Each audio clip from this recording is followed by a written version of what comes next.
Assalamualaikum Mamang-Mamang, kembali lagi di Mamang Thomas Channel. Video ini adalah kelanjutan dari berbagai kisah tentang sejarah Republik Indonesia. Dari awal kita mulai pada belasan ribu tahun yang lalu tentang Sundalandia, dan sekarang kita telah sampai di Kerajaan Sriwijaya. Dan Mamang akan lanjut membahas tentang 9 prasasti Kerajaan Sriwijaya yang ditemukan, dan ini adalah prasasti yang kedua. Setelah video yang kemarin adalah prasasti yang pertama tentang prasasti Kedukan Bukit, dan ini adalah prasasti yang kedua. Prasasti apakah itu?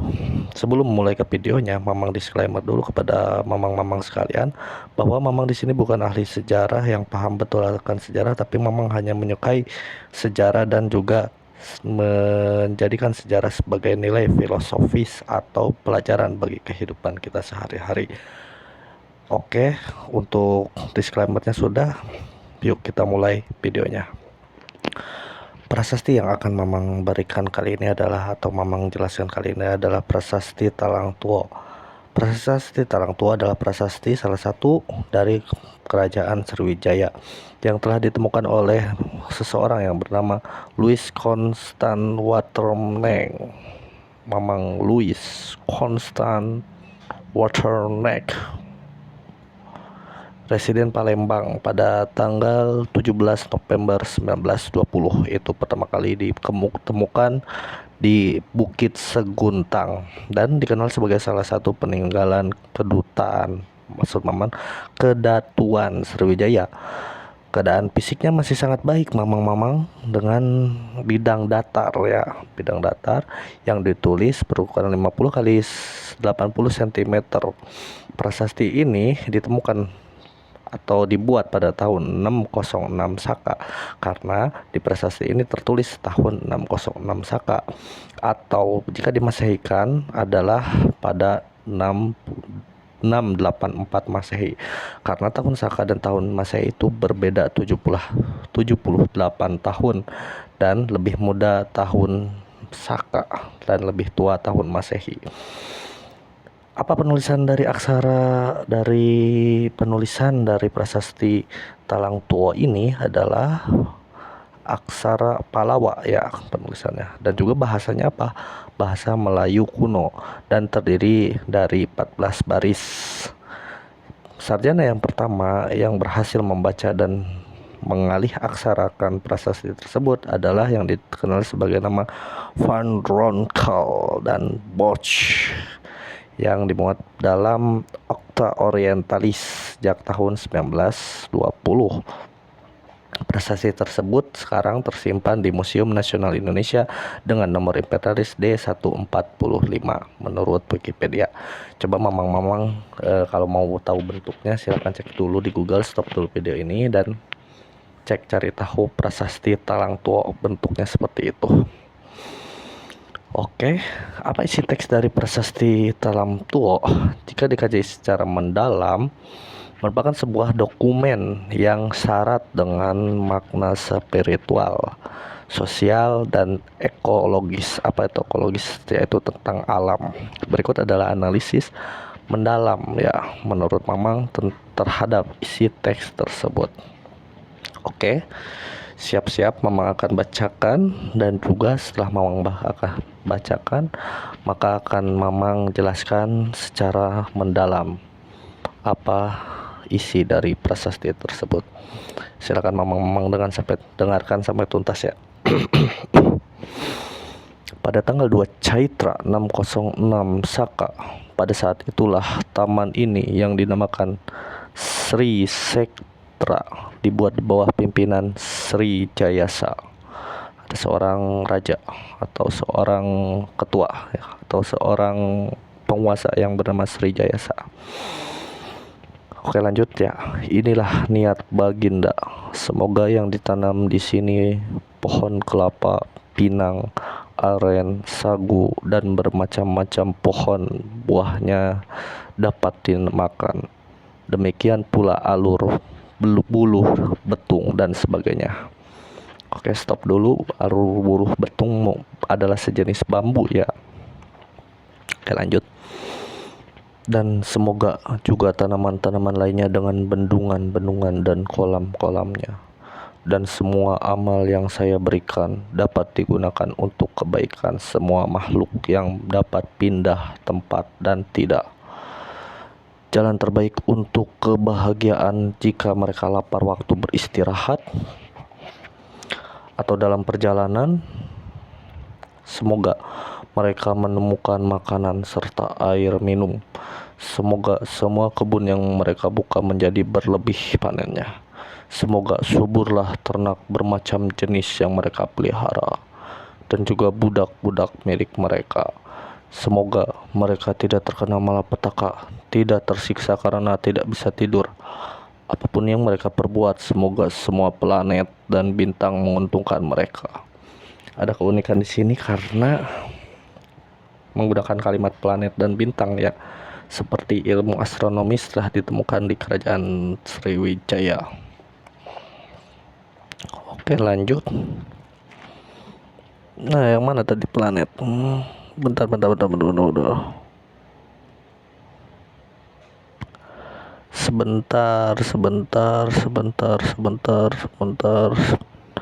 Sebentar. Oh, tidak teksnya. Wah, Mamang ini baca ya. Oke, dari awal aja ya. Oh, ini ada. Oke, lanjut. Dan semoga mereka terhindar dari penyakit dan ketuaan selama menjalankan usaha mereka. Dan juga semoga semua hamba mereka setia pada mereka dan berbakti. Lagi pula semua teman-teman mereka tidak mengkhianati mereka, dan semoga istri mereka menjadi istri yang setia. Lebih-lebih lagi dimanapun mereka berada, semoga di tempat itu tidak ada pencuri atau orang yang mempergunakan kekerasan atau pembunuh atau pezina. Selain itu, semoga mereka mempunyai seorang kawan sebagai penasihat baik. Semoga dalam diri mereka lahir pikiran badi dan persahabatan titik-titik. Mungkin karena teksnya terhapus dari batunya karena usia, jadi titik-titik atau tidak ada teks seperti itu. Oke, lanjut. Dan 3 ratna, dan semoga mereka tidak terpisah dari 3 ratna itu. Nanti Mama akan jelaskan sedikit tentang 3 ratna. Oke, lanjut. Dan juga semoga senantiasa mereka bersikap murah hati, taat pada peraturan dan sabar. Semoga dalam diri mereka terbit tenaga kerajinan pengetahuan akan semua kesenian berbagai jenis. Semoga semangat mereka terpusatkan, mereka memiliki pengetahuan, ingatan, kecerdasan. Lagi pula, semoga mereka teguh pendapatnya, bertubuh intan seperti para mahasatwa, berkekuatan tiada bertara, berjaya, dan juga ingat akan kehidupan mereka sebelumnya. Berindra lengkap, berbentuk penuh, berbahagia, bersenyum tenang, bersuara yang menyenangkan, suara Brahma. Semoga mereka dilahirkan sebagai laki-laki dan keberadaannya berkat mereka sendiri.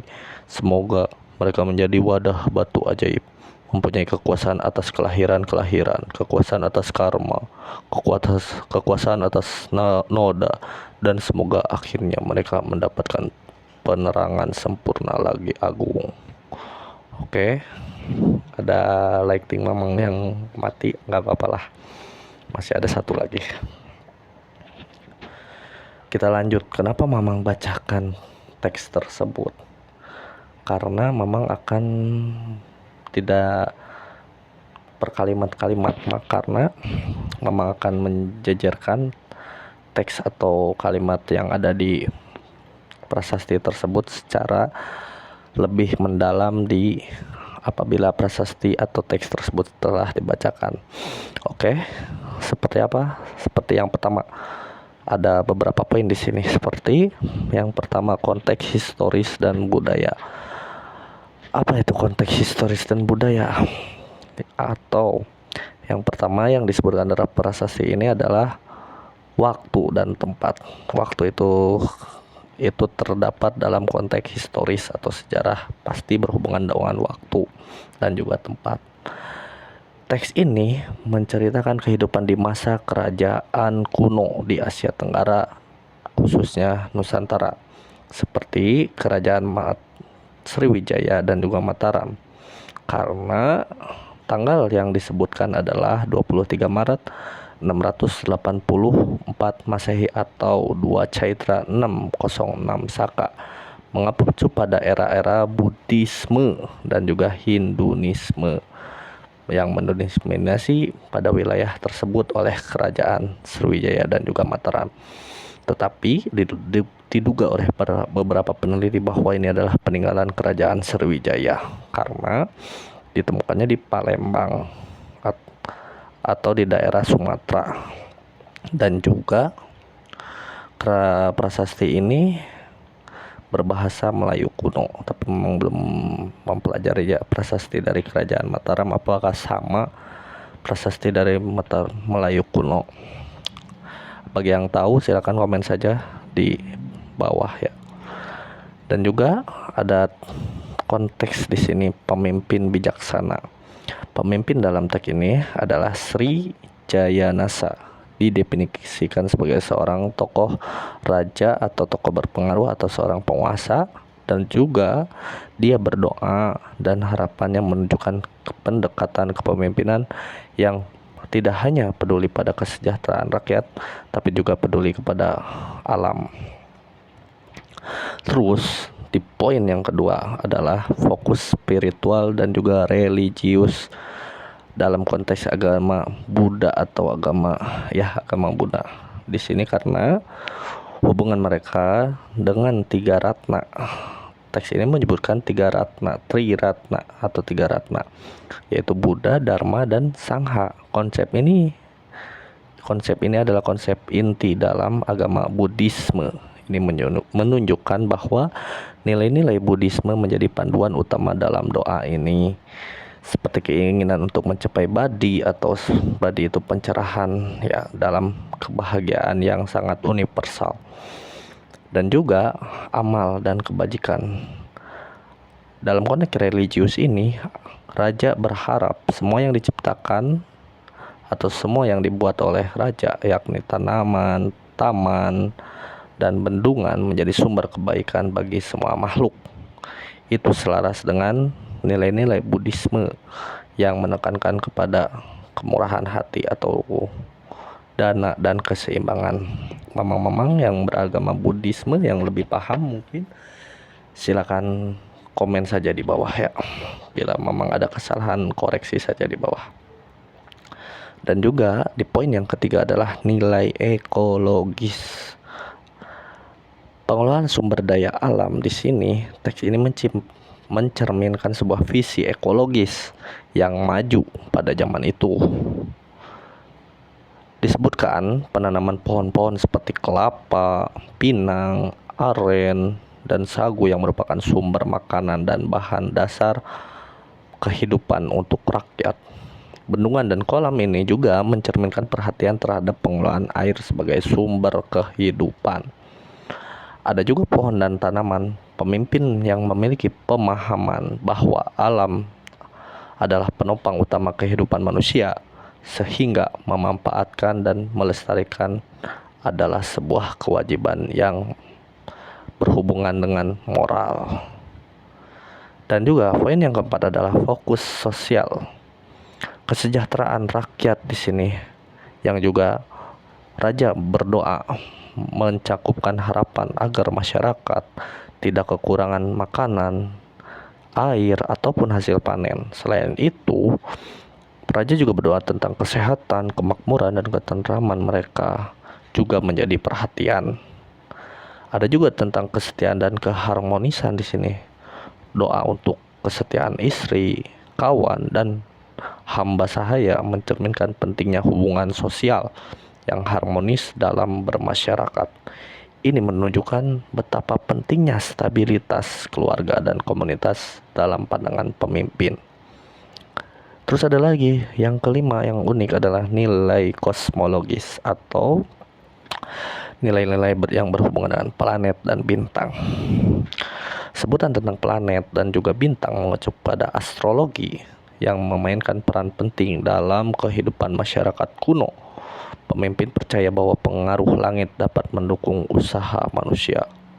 Ada juga tentang pikiran bodi, ya, atau bodhicitta adalah niat atau tekad untuk mencapai pencerahan demi kebaikan semua makhluk.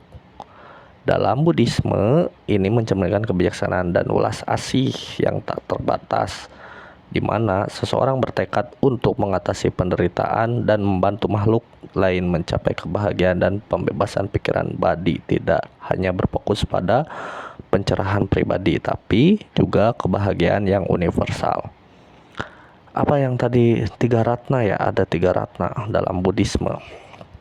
Tolong koreksi bila memang salah. Yakni adalah Buddha, sang guru yang mencapai kecerahan, Dharma, ajaran Buddha yang menunjukkan jalan menuju pencerahan, dan Sangha, komunitas spiritual yang mengikuti ajaran Buddha. Itu menurut yang memang riset ya, tapi apabila memang salah silakan koreksi. Ketiganya dianggap sebagai permata yang memberikan bimbingan spiritual untuk mencapai kebahagiaan dan pembebasan. Dan juga ada Mahasatwa atau Mahasatwa, ini dibaca, adalah seorang dengan kebijaksanaan dan ulas asih yang luar biasa, yang berkomitmen untuk mencapai pencerahan dan membantu semua makhluk mencapai pembebasan dari pencerahan, dan maksud memang dari penderitaan. Dan yang terakhir adalah harapan dan juga tujuan akhir.